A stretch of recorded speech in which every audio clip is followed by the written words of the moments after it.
Sa Epiral Law, bawal po yan.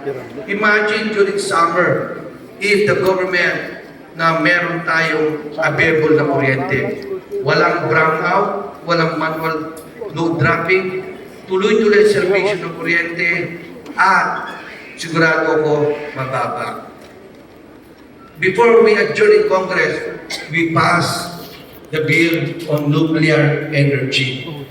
So takot tayo, no? Because what happened to Chernobyl, to sa Japan, di ba? Na nasira yung kanilang nuclear. Are we ready for nuclear? And the answer is yes. Kasi po, kailangan natin other alternatives source of energy. At I think isa yan sa maganda po. But again, no, ipinasa yan ng Congress, let's wait and see po sa Senate kung papasa yan. Kung nangyari yan po, at least may stabilize na po ang mga presyo ng kuryente at ang ating pagsisilbi po ng kuryente natin. And another thing po, no, yung mga prangkisa po ng mga electric cooperatives. Imagine, Pineco already renewed your another 25 years of your franchise. So, nakakasiguro po kayo that your own electric cooperative, kayo po ang may-ari. Kayong mga member consumer owners. No? Yan po ang ginagawa natin sa Kongreso. Another thing, yung value-added tax natin yung 12%. Kaya titingnan nyo po ang inyong bill. Halos mayigit kalahati taxes. No? Imagine the 12% from VAT, from generation, that's 50%. Down to transmission, that's another 12%. And then goes to distribution yung Pineco, another 12%. Yan po, hindi po kinukuha ng inyong kooperatiba ng Pineco. Yan po ay pason. Nire-remit po natin sa ating National Treasury. Kaya kami nag-file kami bill, dapat isa lang ang value-added tax na 12%. Kasi safe brand eh. From generation, transmission, and then distribution. But again, anong sabi ng ating gobyerno, maapektuhan ang ating social services. Ang gusto naman namin kahit bawasan lang para makatipid po tayo. The latter na ginawa namin, yung sinasabi na ito ni Janine, yung real property tax, kahit papaano na insan, yan po ay ginawa namin.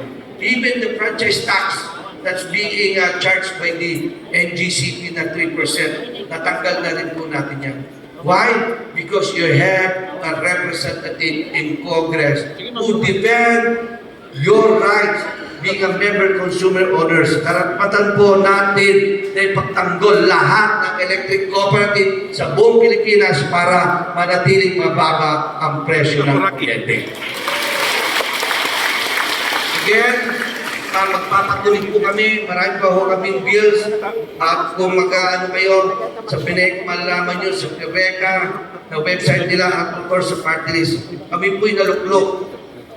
Isa lang po ang aming hangarin. Dahil at the end of the day, consumer din po kami. Nagbabayad din po ako ng kuryente katulad nyo, kahit na congressman ako, nagbabayad din po ako. Kaya gusto ko po sana mag-iwan ng legasiya na dapat bago matapos ang term namin, at least mabawasan man ang ating binabayad sa kuryente. Alam nyo ba, nung pumasok ako sa, bilang party list representative, pumirma po ako ng isang kasulatan na kapag ako po yung nagluko, ay tatanggalin ako ng PERRECA. Pumirma po ako niyan. Kaya makakaasa kayo, lahat ng ginagawa ko sa Kongreso ay para sa kabutihan ng kooperatiba. At wala ho tayong flood control. Muli, magandang umaga po sa inyo.